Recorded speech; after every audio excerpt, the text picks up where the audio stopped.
Actualizar tu producto o servicio es esencial. Sabemos cómo ayudarte. Rufus, Producciones Audiovisuales. Estamos para brindarte el asesoramiento que necesitas a la hora de mostrarte. Contactanos al 358-601-0885 o al 358-507-9925. rufusproductora@gmail.com. Rufus, Producciones Audiovisuales. Estación Viva. Tu lugar en el aire. Ahora, en GPS de Noticias, la entrevista.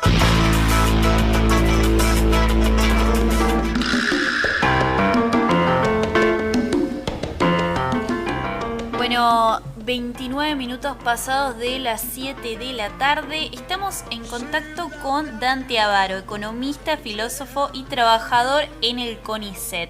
Buenas tardes, Dante. Gabriel y Sofía te saludan. Hola, ¿no se escucha? Hola, buenas tardes. Ahí lo escucho. Hola, ¿cómo estás, Dante? Bueno, bienvenido. Muy bien, muchísimas gracias por la llamada. ¿Cómo les va a ustedes? Muy bien. Dante, bueno, hablarnos un poquito. Estuvimos un poquito también leyendo lo que escribiste sobre el escenario Milei, sobre la cuestión que tiene que ver con instituciones lentas. ¿Qué puede proponer Javier? ¿Qué tiene que hacer la política argentina de aquí en más de cara a las elecciones? Mira, yo lo que trataba de hacer con esa columna era pensar, no desde la actividad partidaria y de la actividad de los candidatos o de las estrategias de los candidatos, ni siquiera tampoco pensar qué pasaría en la Argentina si ganara Javier Milei. Lo que trataba de poner ahí era que en las discusiones post-paso, muchos analistas y comentaristas, etcétera, incluso políticos, se asustaron muchísimo acerca del asunto de que en la democracia las instituciones son lentas, siempre son lentas. La democracia está diseñada para mantener el status quo. Y un candidato que pretende llevar a cabo cambios rápidos, un frenesí del cambio, inevitablemente se va a topar con la lentitud de las instituciones democráticas. Y fundamentalmente porque la Constitución las ha diseñado de esa manera. Entonces yo lo que me preguntaba básicamente es que el liderazgo de Milei, el liderazgo que ha construido Milei en estos últimos 4 años, es un liderazgo que uno lo puede definir como un liderazgo fuerte, pero sin partido. Mientras que, por ejemplo, Juntos por el Cambio, o incluso el mismo oficialismo en el gobierno, se jacta de tener una articulación partidaria, pero su liderazgo son más débiles, tanto el de Massa como el de Bullrich. Entonces, lo que trato de poner ahí es que Milei, en el caso de ser votado, va a asumir la presidencia con un partido raquítico, o incluso sin un partido. Entonces, la pregunta que surge es que él, aunque surja de esa manera y sea presidente de esa forma, va a tener la posibilidad de ayornarse, aglutinar una serie de políticos profesionales. Y muestro ahí cuál es esa forma que tiene de aglutinar políticos profesionales. Entonces ahí lo que se trata de poner sobre la mesa es que él llegaría eventualmente a la presidencia desdeñando la casta política o la clase política o la élite política, como lo quieran llamar, pero finalmente para gobernar va a tener que asociarse a ella. Claro, eso estaba pensando justamente, Dante, ¿no? O sea, ineludiblemente si querés construir poder, va a tener que empezar a crear alianzas con la casta, como siempre dice. Sí, y igualmente ahí lo que trato de mostrar en el artículo al final son dos cosas que van de la mano. Yo le llamo ahí, siguiendo una vieja tradición, que la casta son los imprescindibles, que no necesariamente tienen que ocupar ministerios, ni direcciones nacionales, ni nada por el estilo, sino que son esos personajes que pacientemente hacen alianzas, compromisos, acuerdos, negociaciones, toma y daca, lo que se llama el quid pro quo de la política. Y esos personajes evidentemente son conocedores del oficio político, Y esas personas solamente se pueden sumar al proyecto si hay dinero. Sin dinero no hay política. Y entonces ese es un punto que Milei va a tener que reconocer, y es por eso que yo ahí digo que al león le tiene que sobrevivir un zorro, jugando con esto de Maquiavelo, de los zorros y de los leones. Por ahora su campaña es de león, pero si quiere gobernar se va a tener que transformar en un zorro. Y vamos a ver si en verdad tiene un zorro interno o no lo tiene. Dante, bueno, quería preguntarte sobre otro tema. El ministro de Economía, Sergio Massa, luego de la devaluación, dio una serie de medidas, bueno, para paliar, ¿no?, esta devaluación, como lo llamó él. Como economista, ¿qué pensás de estas medidas que le dio, bueno, los trabajadores, jubilados? ¿Son útiles o no? Bueno, mira, dos anotaciones, y con esto no soy para nada original. Las dos anotaciones son las siguientes. La primera anotación es que en el día que devaluó, ese lunes que devaluó el Banco Central, esa devaluación es un poco incomprensible, porque de alguna manera los actores económicos ya habían asumido la información de que el gobierno no iba a ganar las elecciones. Entonces ya habían descontado las expectativas. Y la devaluación generó ese ruido porque fue inentendible para los actores. Ese es el primer dato. El segundo dato es que las medidas que toma ni siquiera van a paliar el efecto que tuvo la devaluación. O sea, van a correr muy por detrás. Y cerrando esto, te digo lo siguiente, o digo lo siguiente, es que esto que se anunció hay que ver en la letra chica después, cuando se implemente, de qué manera se va a implementar.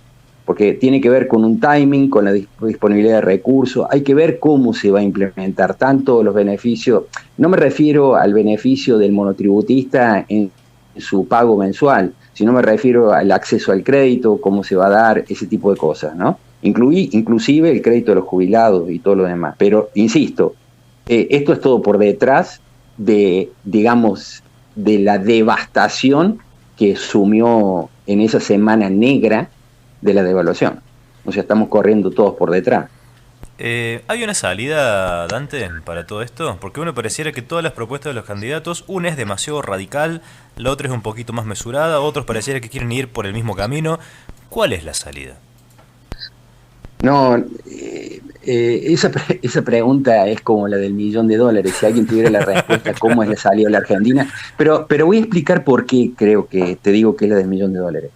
Porque acá no se trata de diseñar una salida en un laboratorio, es decir, que tú o cualquier persona que escogida por su sabiduría la sentemos en el Palacio de Hacienda, o como se llame ahora, y que junto con el que está sentado en la Casa Rosada diseñen el mejor plan. Acá la salida tiene que ver con una relación, si se quiere, dialéctica entre lo que vos propones, lo que podés hacer y al mismo tiempo lo que la gente quiere. Claro. Entonces, por eso es que esto es bastante complejo, porque no es solamente tomar una decisión acertada, sino hay que ver cómo la gente asume esa decisión acertada. Te digo esto. Digamos, si la economía es una ciencia y por lo tanto tiene leyes que se cumplen inevitablemente, uno diría de que cualquier gobierno que asuma va a tener que ponerle el freno de mano al gasto público, equilibrar las cuentas fiscales. Ahora, esa medida va a ser leída por el público de cierta manera. Hay que hacerle entender al público ciudadano, a los votantes, que eso se va a llevar a cabo. Y esa tarea no es fácil. Hace falta de liderazgo, totalmente de acuerdo, liderazgo, ¿qué tipo de liderazgo? ¿Para qué circunstancias?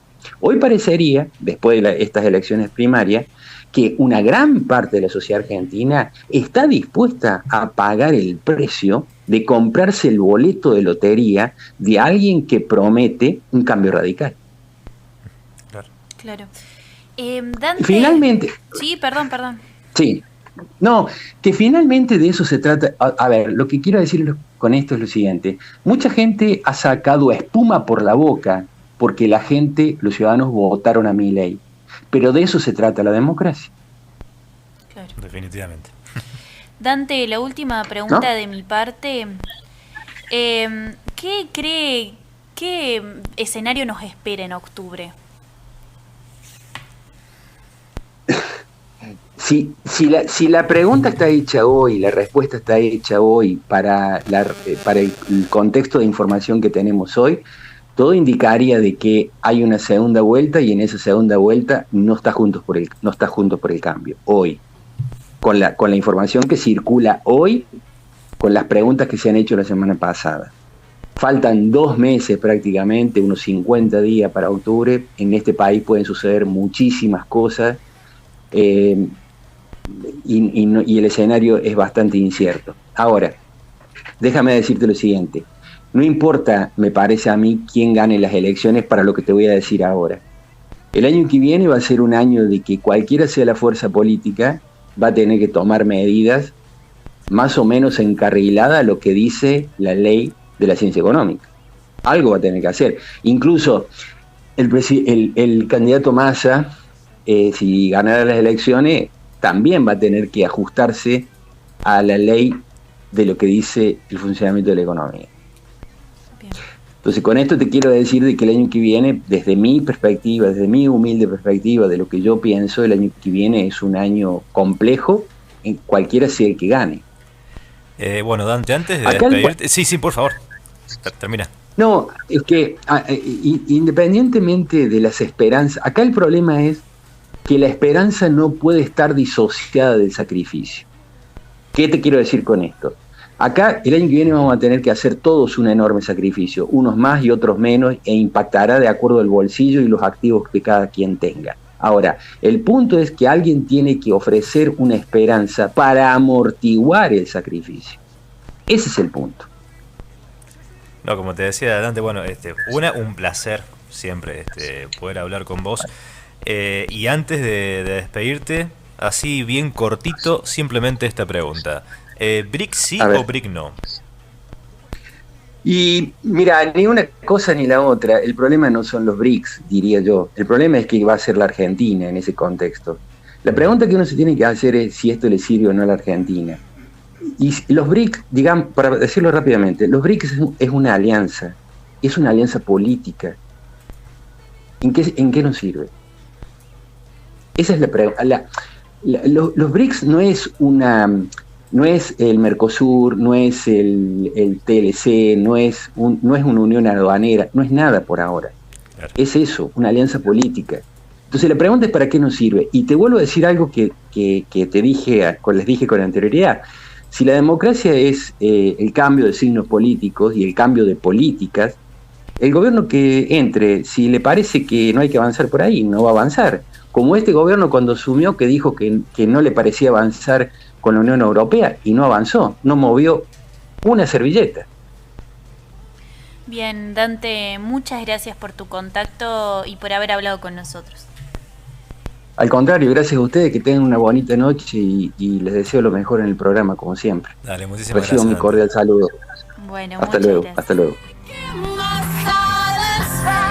Escuchábamos a Dante Avaro, economista, filósofo y trabajador en el CONICET, comentándonos, sobre las propuestas de Milei, las recientes medidas de Massa y sobre los BRICS.